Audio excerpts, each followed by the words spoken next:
Welcome. I'm Dr. Angela Mazza, a thyroid, endocrine, and metabolism specialist with an integrated practice in Central Florida. Today's topic is self-care and thyroid health. As our listeners know, my goal for this podcast is to define and demystify the thyroid gland and thyroid-related medical conditions.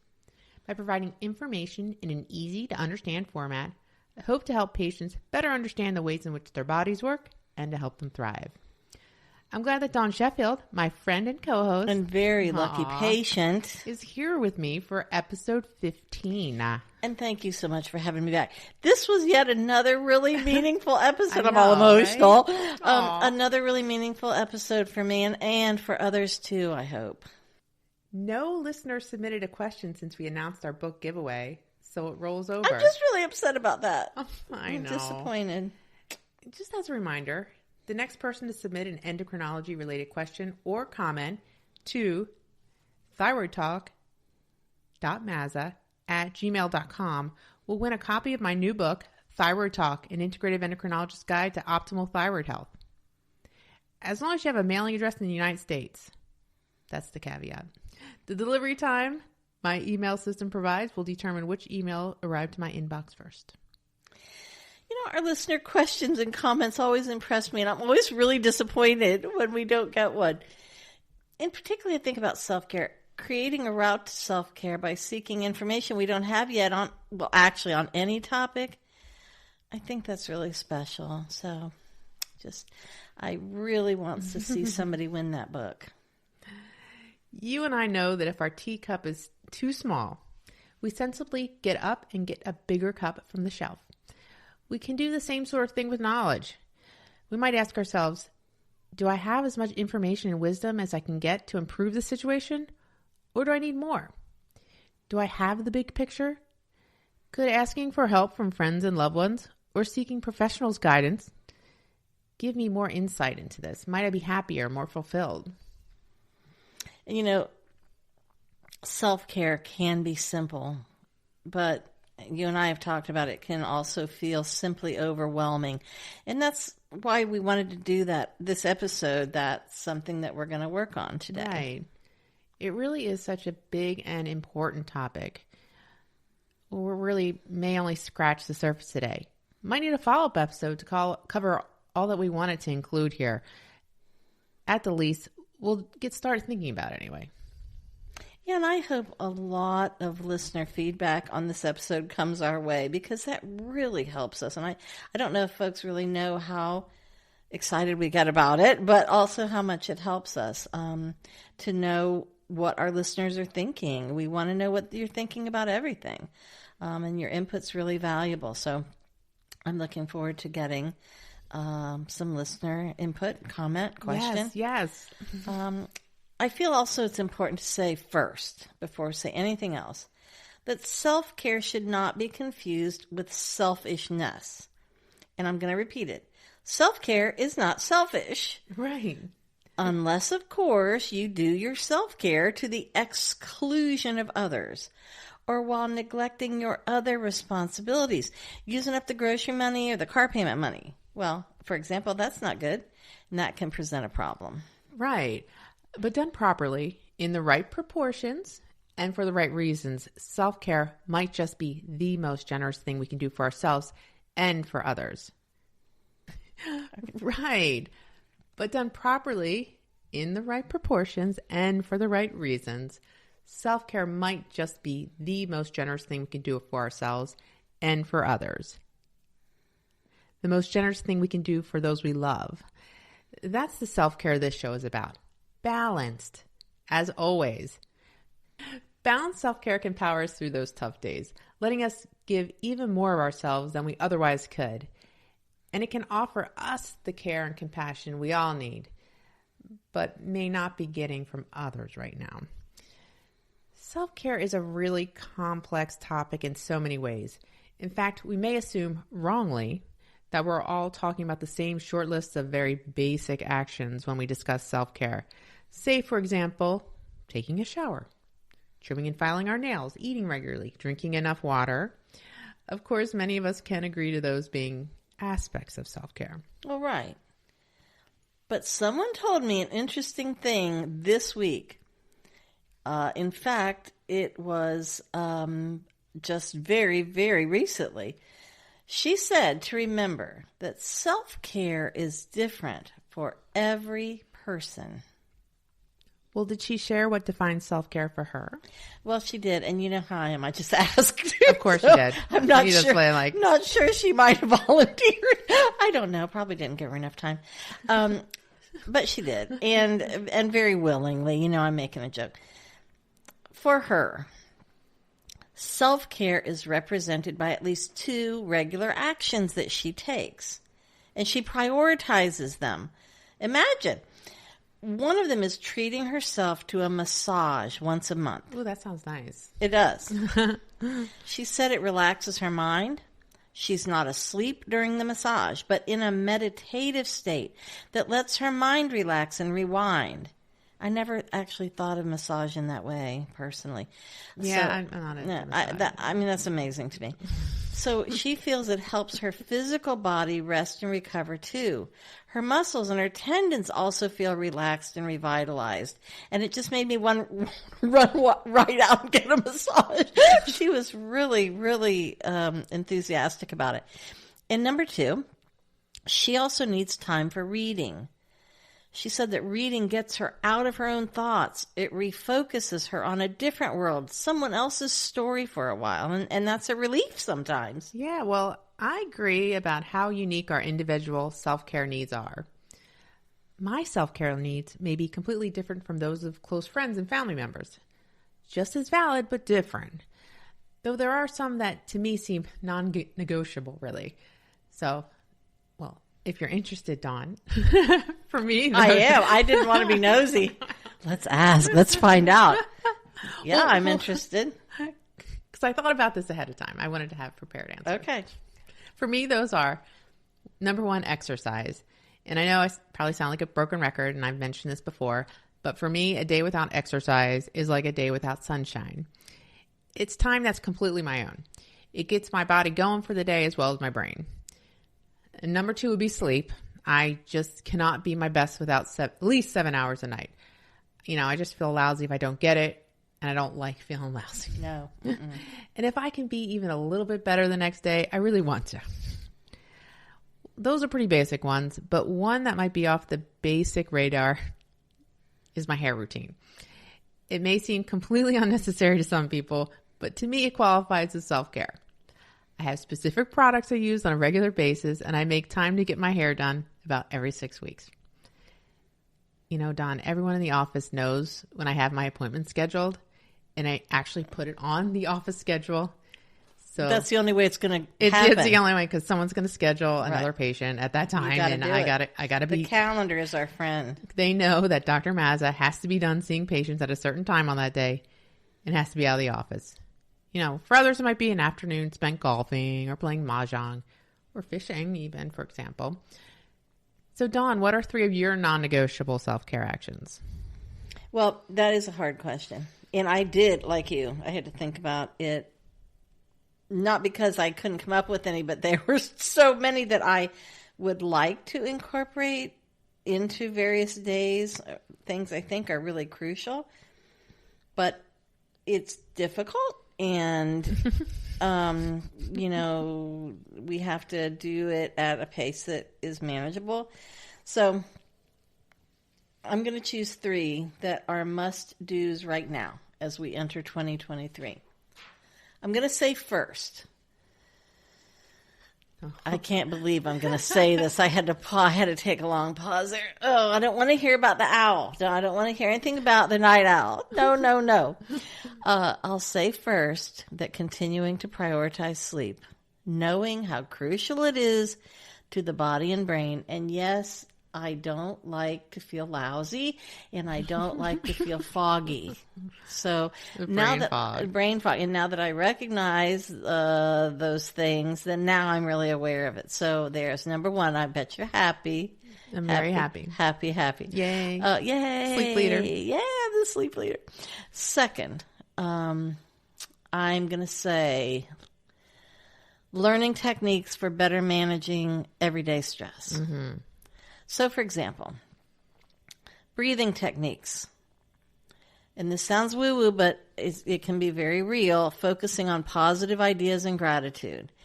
Just yesterday, I was talking to somebody about something upsetting that happened, but the person said, "Are you upset about it?" I was like, I know I should be, but I'm weirdly not, because I'm trying to reframe what might seem negative.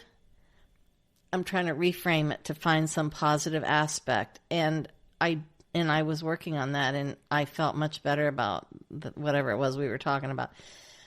So also consistently taking my supplements, which I struggle with a little bit, and getting out in the fresh air.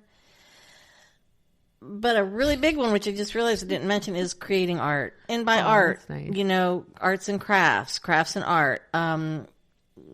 We agree here that any kind of craft is art. You're an artist if you're creating.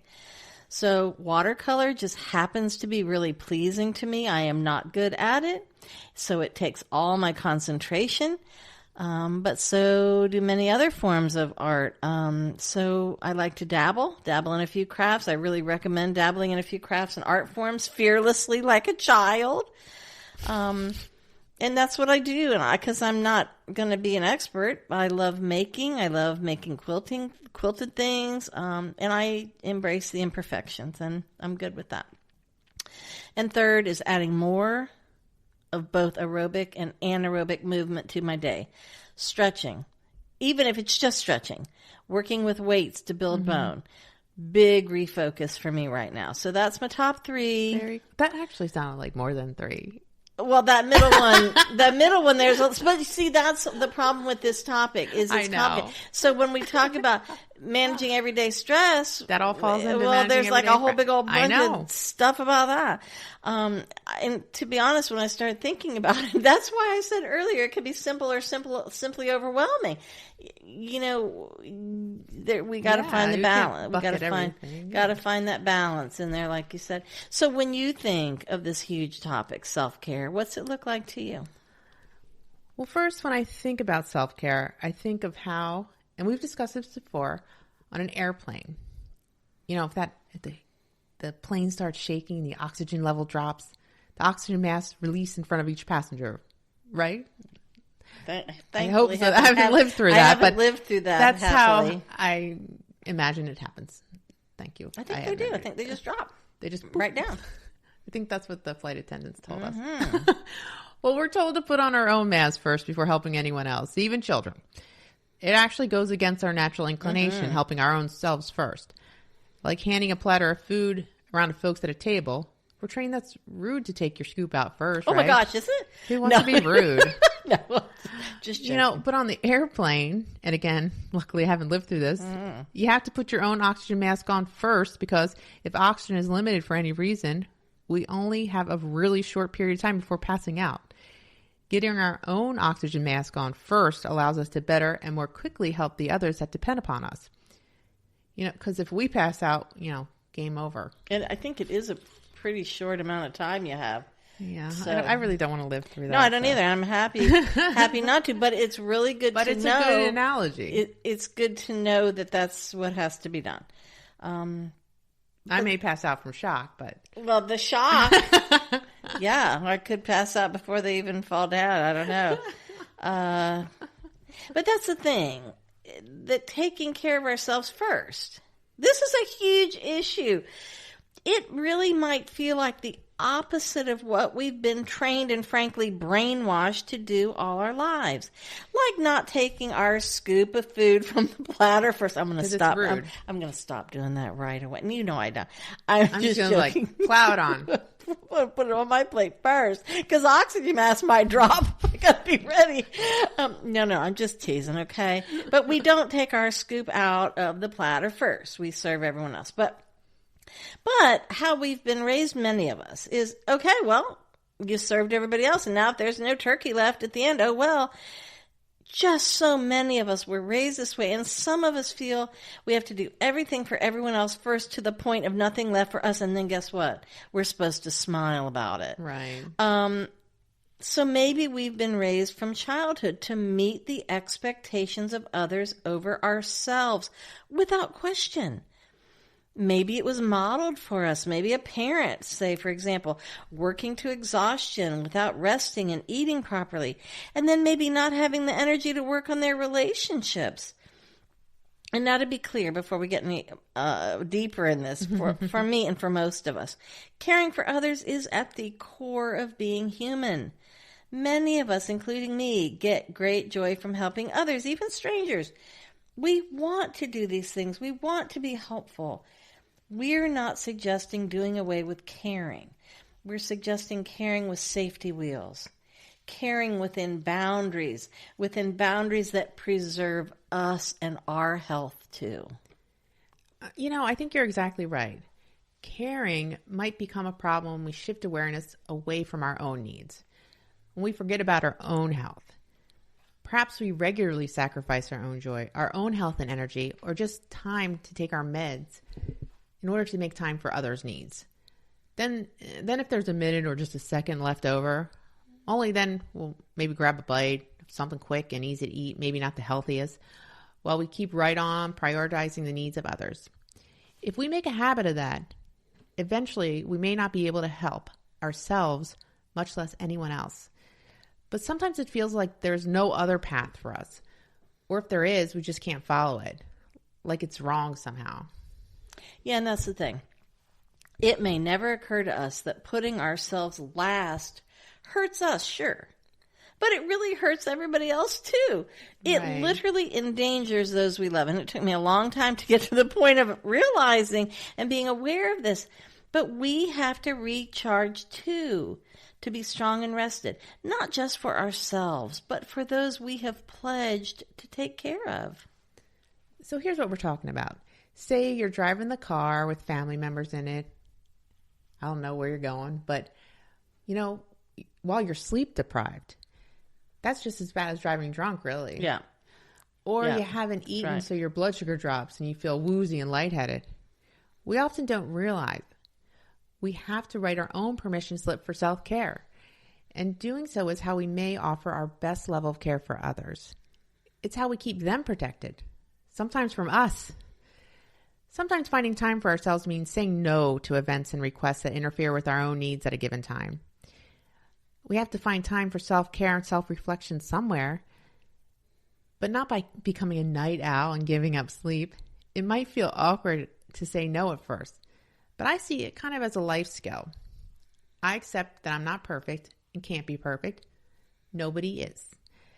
The world I live in is not perfect. I have human limitations and must respect them, just as I do for others. And, believe it or not, doctors can easily forget to practice self-care too. Doctors can get caught up in patients' needs, insurance company rules, records management, staffing challenges, and requirements of their employers, just to name 5 of 100 million on daily distractions. And we have family responsibilities too, but letting all that overtake us is not healthy for a doctor, their patients, nor their loved ones. So imagine if the doctor is impaired by having not eaten, or they're dehydrated, or maybe not even taking time to take their own medicine. Yeah, and you know what? I just want to make this statement. You did not say anything to me about this. You did not ask me to say anything about this. There was no conversation, zero, between us about this. And so I'm going to just say, I think it's easy for patients to forget their doctor is human, with human needs just like our own. And in small part because perhaps when we see a doctor, we may feel rushed to make the most of what little time they have with us. We have a lot to cover. We have a lot of questions, and we answer their questions about ourselves, our problems, our medicines, our symptoms. It's all about us, us, us. And they may feel rushed to quickly absorb all that. They're sort of separated from us by that white coat too, and it may put them on a different, separate level in our minds.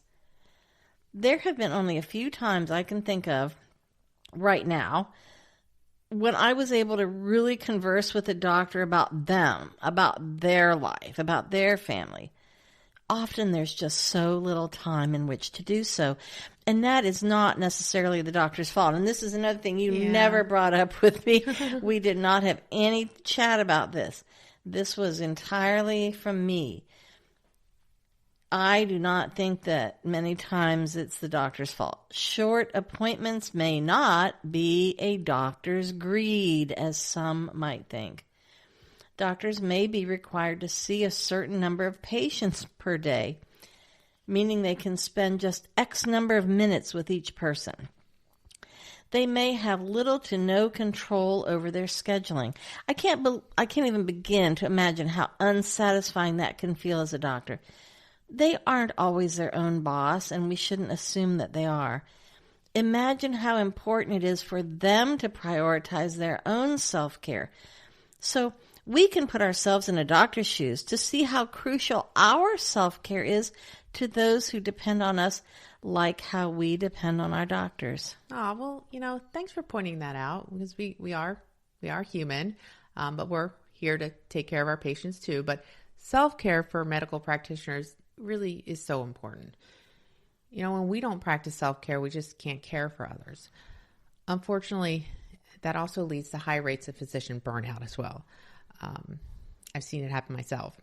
I myself have suffered from lack of self-care in my own career. And I think it began in residency.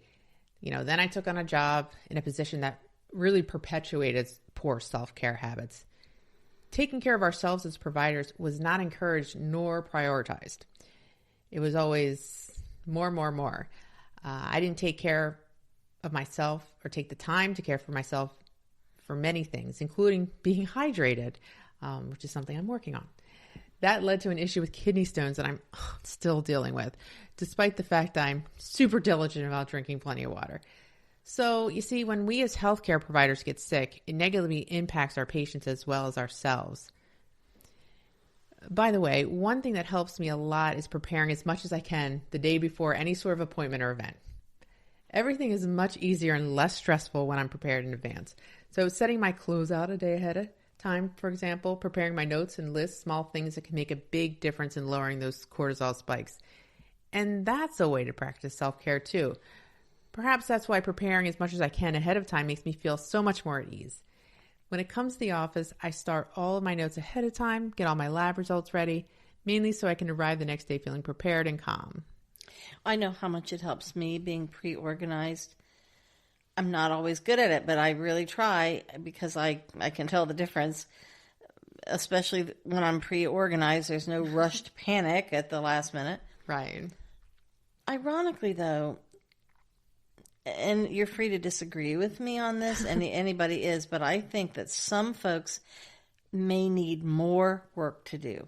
And what I mean by that is like... I think so. I agree. I totally get it. We didn't talk about that. We didn't talk about this, but either a job with set hours or maybe a flexible volunteer job or, a combination of both. And I say that because I believe that having validating work to do in the world is crucial to mental health. It's certainly crucial to my mental health. Many of us need work to do that makes us feel like we're a part of something larger and more important than ourselves. Something that makes us feel like a cherished member of a team, a trusted, creative, competent being with lots of value to offer. And you know what? We don't find that a lot, sadly. So we don't always find it. And it's like having a purpose. Yes, it's just that, having a purpose, having a reason to get out of that bed. And what I always say, and I didn't think of it till this minute, is having a purpose, but also having people depend on you to show up. Right. When nobody needs you, you know it. You feel like, nobody needs me. What's the big deal? I just, stay in my PJs. So I think from just what I've seen, in the world, that we all need maybe, I don't want to say all, maybe some of us need a little bit of pressure. Well, that's like that good stress. It's the good stress. Yes, it's the hopeful, looking forward, feeling needed stress. Knowing that someone expects us and needs us to show up to do something. Gosh, I've seen so many times what a difference that makes in a person's life. And it can be anything from walking shelter dogs, stuffing envelopes, assisting cancer patients, helping folks at a shelter, working on this podcast ticks a whole lot of those boxes. For me, it's deeply satisfying, but you know what? I have to show up. There's things I have to do, and it's important, and it makes me feel good. Well, you're really good at it, too. Well, so are you. Thanks. Good team. Good teamwork. You know, like, I wish I had more time to do stuff like volunteer at a local animal shelter.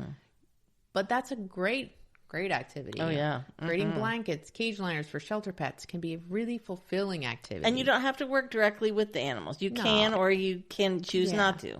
Or you just might cuddle them all to death. Yeah, and just like cuddle them. Socializing, yeah. Yeah. You know, someone might also enjoy belonging to a social club that raises money in support of a certain cause, so that you're working with other people for a joint effort. Yes. Joint goal, the goal. It's the goal. Yeah. It's having a goal, and I think, and sometimes with other people. Very important. That's so true. So I've done paid work that was meaningful, and many various volunteer activities too. One that just comes to mind is I created a lot of baby hats for preemies in a hospital. Oh, I remember when you did that. Yeah, it was really fun. And then I took a picture. It didn't seem like anything. It was like the easiest thing. And then I took a picture of all the hats, and they filled like a whole table. And I was so happy. Aww. It really made me feel good. I never met those babies. You know, the hats were donated. Someone took them, but I did it, and it was good. Another time I was somewhere and at like a nonprofit place, and I saw someone trying to fold this massive mountain of towels because their helper hadn't appeared. And so I just went up, and that wasn't my purpose for being there, but I just asked, hey, you need some help? Oh my gosh, they were so grateful. And that was so much fun. It was really mundane. It was folding towels, but it was so much fun, and something that required no special skill or knowledge. That was years ago, and I still remember it because of how grateful that person was that they were not just stuck with this humongous job. And so there are lots and lots of options, and they can be done either at home or in person. So so that's so cool. So helping other people can be part of self-care as long as it doesn't negatively impact yourself. As long as it doesn't consume you. Right. There's the balance. Something you enjoy. And I'm sorry, I feel like I'm shouting in this whole episode because I'm so...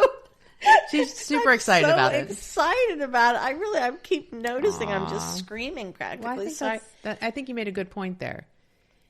And you know, what I see is when patients feel adrift, you know, whether from overworking, under-involvement, and or not caring for themselves, it can really impact their health outcomes. And for one example, their thyroid health. You know, of course, we can't blame them. They're trying to do their best for others, just not for themselves. Yeah, it's hard. Then I'm going to say something about that, but I'm just going to hold that for a minute. Do you often see a direct correlation between how thorough a patient is at their self-care and their health outcomes? Absolutely. You know, when a patient practices self-care, they prioritize health-wise, which equates to better results, better blood pressure, better blood sugar, lower inflammation, better cortisol curves, more stable thyroid levels. I just could go on and on. But most importantly, they just feel better in general. Engaging in self-care routine has been clinically proven to reduce or eliminate anxiety and depression, reduce stress, increase happiness, and more. It can help you adapt to changes, build strong relationships, and recover from setbacks. It's really that resiliency that's important. You know, I'll provide the reference in the show notes. Well, that's amazing. Well, you know, I was keen to do this episode. This is what I was thinking about just a minute ago, and I almost started talking about it, but I just wanted to wait for a minute, and I wanted to hear about that question first. But what I was going to say is I was really keen to do this episode, and obviously super excited, because some years back, a friend and I were having a catch-up chat about what all we'd done since last time we spoke. And long times would go between these conversations, so lots of stuff would happen. And we had long lists about all the stuff we had done since the last time we spoke. And I thought, well, we're kind of impressive. You were very impressed with yourself. I'm just very impressed with ourselves. Yes, we were. I'm just joking. But, we had done a lot of stuff, and it was pretty cool. Until my friend gasped and said, neither of us listed even one thing we did for ourselves. Not one thing. Then we weren't so impressed with ourselves. We were both silent for a really long moment, absorbing that fact. We were silent and we were speechless, and that was very unusual. And up until that moment, I do not think I had ever prioritized or given a whole lot of thought to self-care. Now, I'd read about it, heard about it, saw lots of articles about it, and read them, filed it away mentally. Almost like, that's something for a different time. When was I going to do it? I don't know. Never? Apparently never. So I knew it was deeply important. But I guess for other people, apparently, because I had never imagined applying. Right. It was kind of alien. It was totally alien. It was like, isn't that lovely? Well, good. But it didn't touch me. So I think I did not imagine applying these concepts to myself. And I was so affected by that chat and the shock of it that I began just baby stepping toward thinking about how to begin working toward a few self-care goals. Well, that must have been a real aha moment. I don't think the two of you are alone. I think many people are in the same boat, but just don't have that realization moment. Oh, it was a real aha. And I just want to add, I think we all get caught up in our lives. Right. We get caught up in whatever our focus is, and we don't necessarily refocus. And that's why that light bulb was a good light bulb moment. Because unless self-care uses up the grocery money or bill money, or as we mentioned previously, or keeps us too occupied to attend to our child's needs, for one example, self-care can be the definition of caring for others too, of being rested and fed, mentally strong, hydrated, maybe massaged, and a little massage, and well-read, or having a beautiful manicure, and thus feeling confident and composed, ready to face anything. Imagine bringing your very best self to every meeting, every encounter with the patient, every parent-teacher conference, party, speech, every coffee chat, every volunteer activity or workout. I think the world would be transformed. I know. It would be transformed, and I think have a whole lot less anger. You're probably right. Well, that sort of speaks to the simple versus complicated acts of self-care that we started with. As our listeners know, we stress on this show the extreme importance of getting enough sleep. I know we touched on that earlier. That was that was my number one on my top 3. But how? Because it looks like why are we even talking about it? It seems like it should be easy. You get sleepy, go to sleep. Right. How hard can it be? But a lot of people really struggle with it. It may not be easy for a vast number of reasons. And I know folks that struggle with this. I've said on this show that I never disliked sleep. I always liked sleep. Really, my problem was I really just wanted more than 24 hours in the day. And it was sleep that I sacrificed thinking I was getting that. But the fact is I wasn't getting it. It was counterproductive. I was really lucky in that my situation was easily remedied. Right. Mine was easy and some are not for a variety of reasons. So because mine is easy, I will just say how I did it was I just literally started forcing myself to go to bed at a consistent time, whether I felt sleepy or not, which, by the way, in the beginning, I never felt sleepy at that time. I do now, because now I'm trained to be sleepy at that time, I think. But I think this is a key, going to bed at a consistent time. This is a key for me. It has to be routine. I'm only talking about myself. I give myself permission then to read in bed for a while. But guess what? I have to have the books and catalogs, whatever it is, ready right there so I don't wander off, use the excuse, oh, well, I have to get up and wander around to get something to read. And then, not go back because I start doing something else. So I have reading materials right there ready. And then I literally give myself permission to turn the light out and go to sleep.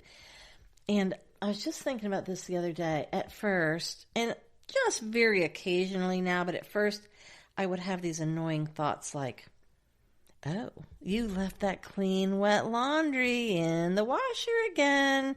You better get up and get that in the dryer. That annoying, intrusive thoughts. Now, if the thought had been, hey, you left the oven burner on. Yeah, different story. Next to the roll of paper towel. That's a different story. And I would have gotten right up and dealt with that. But the nagging, non-emergency thoughts about, oh, I have to do this tomorrow and that tomorrow, and then Tuesday you forget, don't forget to blah, blah. These thoughts can be really disruptive. And for me, to turn them off, I literally say to myself, Dawn, your only job right now is to go to sleep so that tomorrow you will have the energy and clarity to do your work well. You cannot succeed if you are exhausted. And I don't know why that works for me, but it just happens to work, and something else may work for others. And I'm going to just suggest, too, that folks may greatly benefit from professional advice, which is available on with this problem. Well, yeah, especially, seeking professional expert sleep counseling for some people is a really great idea. Getting help for not just sleep necessarily, but for anything that's troubling us is a great idea. We can try and limit agonizing over things or questioning past decisions, instead using what we've learned to make different decisions in the future. Kind of learn from past mistakes, right? Yeah. But if uncontrollable, intrusive thoughts or anxiety disrupt our sleep or our general health and happiness, we deserve to get help. That's self-care. Yes, self-care 101. Just as we would if we had a hyperactive thyroid or thyroid nodules. It's all connected. Our brains and bodies both must be encouraged to thrive, and they need to work together as a healthy team. I absolutely agree. And I don't think I even thought about that for the longest time. As you said, that's another aspect of self-care we may not have considered. And again, just going back to the very simple and easy to fix sleep issues like mine, you suggested as my doctor that I take magnesium at bedtime, and we are not suggesting that anybody else do that without your own provider's okay. You may not need magnesium, or there may be some reason that you should not take it. So if interested, ask your healthcare provider about this. I think magnesium has helped me get to sleep and stay asleep. And in fact, I don't even take it literally until I am just getting into the bed because it can work pretty fast on me. Yeah, it works fast for me too. Does it? Yeah. That's half interesting. Hour before bedtime. See, we didn't discuss this. I take it every night. That's why I recommend it. Wow. No, this is true. I never asked you this question. So then and like I said, we did not pre-discuss this. So, wow, I did not know that. Sometimes, it's like lights out, bim, bam. Yeah. Oh, wow, that's interesting. Yeah, Jeff's like, I guess you're going to bed. Jeff's my husband. Wow. Yeah. I did not realize that. Get our dog in bed. It's time. You can watch television if you want, Jeff. I'm going to bed. I just think for me, I stay asleep better too. Oh, I'll sleep like through sleep, yeah. I don't know, a deeper sounder, not as interrupted. So yeah, I really, I'm so happy that you, and our listeners will know we go around and around and around about this sleep thing because I was a night owl for a long time thinking I was doing great creative work, late at night, and then realizing I was so foggy, probably wasn't. So anyway, and the last aspect of that is getting into the bed at the right hour, despite the magnesium. Going to bed at the right time is still up to me entirely. So that's my responsibility. Well, that's all part of, I think, the benefit of a good routine. It's all tied up. Yeah. Well, magnesium, the miracle mineral. I just love it. I sing its praises all the time. But that brings up something. Self-care can just be making it a priority to take your supplements on a regular basis, huh? Yeah, that's right. Your multivitamin, probiotic, whatever it may be. This is also taking the time to invest in our health and in caring for ourselves. I know we're talking about self-care. It matters what we ourselves think, but it is nicer to have support for that journey. It's always good to have the support of our friends and family in our efforts to be our best selves and live our best lives. Absolutely. The thing that I have learned, though, and this is a little bit disappointing to me slightly, but I'm just accepting it now. We may have to explain to others just how important their support is. Yeah. Otherwise, even those who know us the best may simply not guess. And I think I'm always looking for osmosis, Right. You should just absorb how you should know. You should know. And because you're standing next to me a lot of the time, well, no. Not so. Apparently not. So if I get better at expressing my needs, I see that they may get met a lot more often. I wonder if we don't clearly state our needs because maybe subconsciously we fear the other person will hear what we want and just say no. Absolutely. Yeah. It's that fear of rejection. Well, yeah, because it's almost like you're hearing them say, I don't really care enough about your problem. And it's still no. But the thing is, I would rather get that flat no. I would much prefer that to ambiguity. Because if it's a no, then I have a clear path. It's a no, then it's no, right? It's no, and I have a clear path. There's no guessing around. I'm all about clear communication and risking the no that may not even come. And I think often doesn't come. It often doesn't come. Most people, especially those who care about us, are likely to try and help us if we verbalize how we feel. They really care about us, I would say. Mm-hmm. But we can't expect people to be mind readers, Dawn. And then, get mad when they get it wrong. No, I'm all about clear communicating. Verbalize how you feel. You do. Yeah. It takes a little bit of time.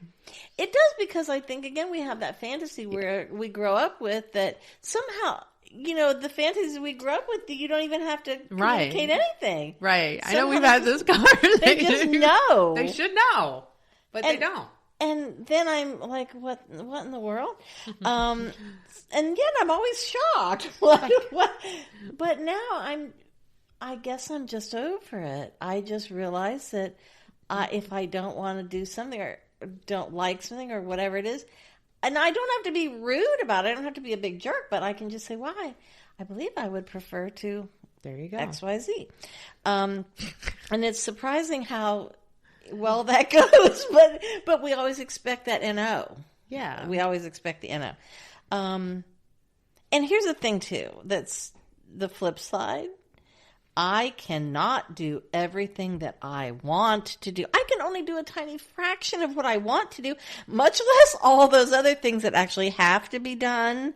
I'm thinking about a sink full of dishes at the moment, and they might just be there for who knows how long. So on top of that, what I want to do, what needs to be done, now add in what other people want me to do too. And as a doctor, you must really get that one. Right. It's going to be no sometimes for me. And here's when, especially when they do not have my best interests and my health in mind, but just their own needs, their own wants. And then in that case, my no is not ambiguous. In reality, we all have hundreds of responsibilities and obligations, big and small. Never ending. The problem may not be how much we have to do, but rather how we set up our priorities. All the steps we take to be sure we're rested, fed, hydrated, and clear-headed enough to fulfill our responsibilities. This is really true for me. And I really have to rethink my steps a lot. Sometimes just a tiny bit. Adding a small tweak or two to various things over time, not all in one day. So I guess we have to think about how we can organize our lives in ways that really work for us. And kind of in the same realm, I have to set aside a window of time which I respond to emails. I could easily check my email 1,000 times a day.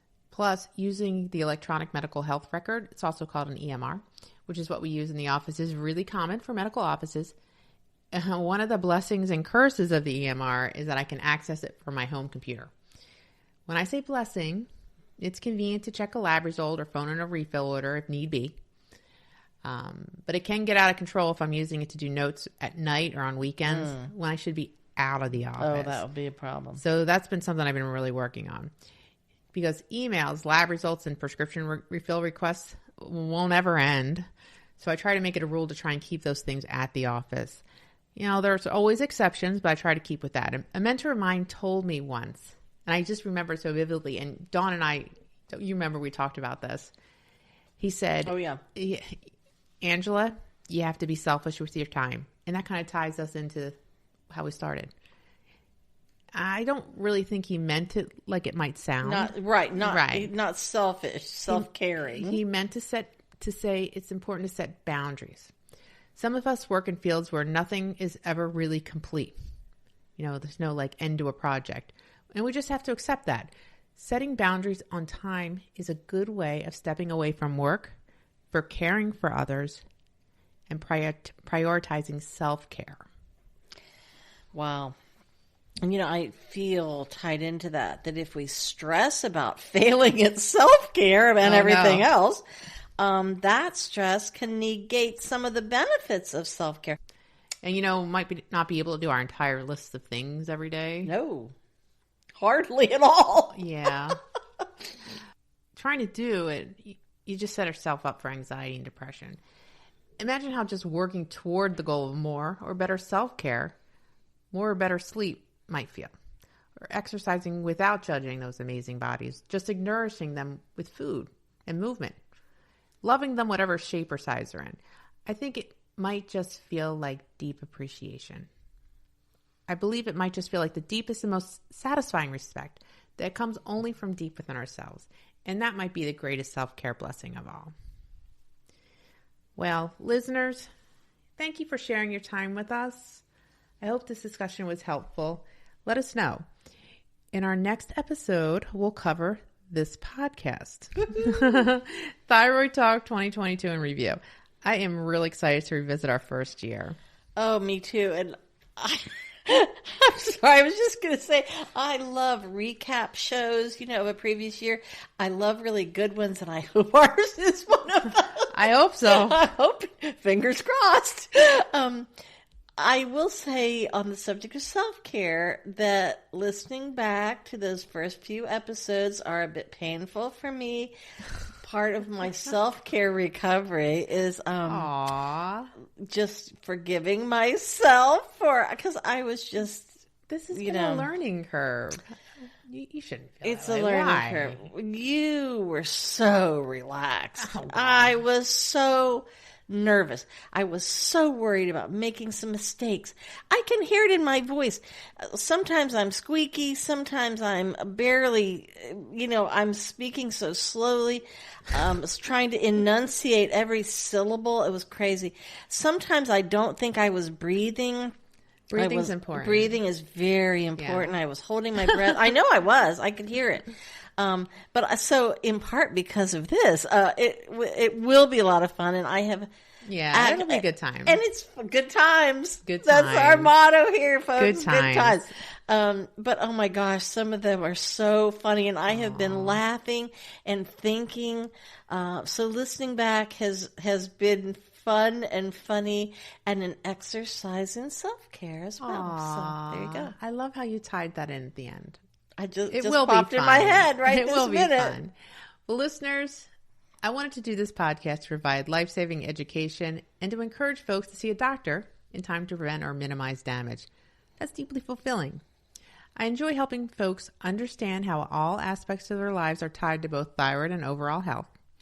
As always, my goal is to help us live more fulfilling lives by taking control of our health and thus feel our best. In fact, that's why I went into endocrinology. It's a medical art that combines science with the study of our lives and all that they encompass. And as always, we hope our listeners will continue listening to Thyroid Talk with Dr. Angela Mazza. We have many more interesting episodes planned. We'll build on today's foundation and cover many topics we hope you'll find meaningful. And now to recap, just some of what we covered in today's episode, not necessarily in this order. Practicing balanced self-care is not being selfish. Self-care may be the best thing we do for both ourselves and for others. Self-care is good for our mental and physical health. Everybody's method of self-care is different and unique. Being organized makes scheduling time for self-care much easier. Nothing and nobody is perfect. We can stop seeking perfection in ourselves too, and it's okay to say no and to verbalize our needs and preferences.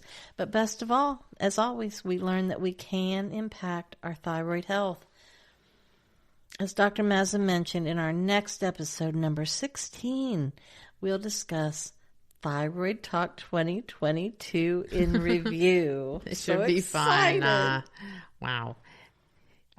Well, for more information on at least some of the supplements we may discuss in the show, please visit the wellness store at metaboliccenterforwellness.com. Full disclosure, I personally use and I carry supplements by Douglas Laboratories and Pure Encapsulations in both my office and at our online site. So please stay in touch. Check out my YouTube channel at Dr. Angela Mazza, the website at Metabolic Center for Wellness, as well as Facebook and Instagram. Well, we welcome your input. We really do, as I said earlier, and we really want it. So please send your comments, show ideas, and questions to thyroidtalk.mazza@gmail.com. That's an email address, not a message board. Other listeners won't be reading your message on any sort of public forum. We may disclose your general location on the air, the city or town, for example, but we will not read your name nor your address on the show. We reserve the right to edit your input as necessary. And I just want to add extemporaneously that please don't think that someone else has already asked your question, or because believe me, they have not. Send in some questions. Just so please be the one and ones, plural, to just send in your thoughts. We're just interested in you. So, and it will really help us too. It helps us. It helps to guide us with our future episodes. So please participate. And please also watch for pre-order availability for Dr. Mazza's book. Aww. Thyroid Talk. I know you did not sticking a plug in there. Thyroid Talk, an integrative endocrinologist guide to optimal thyroid health. Don't forget to ask your healthcare provider about any specific questions regarding your wellness. This podcast is meant for educational purposes only.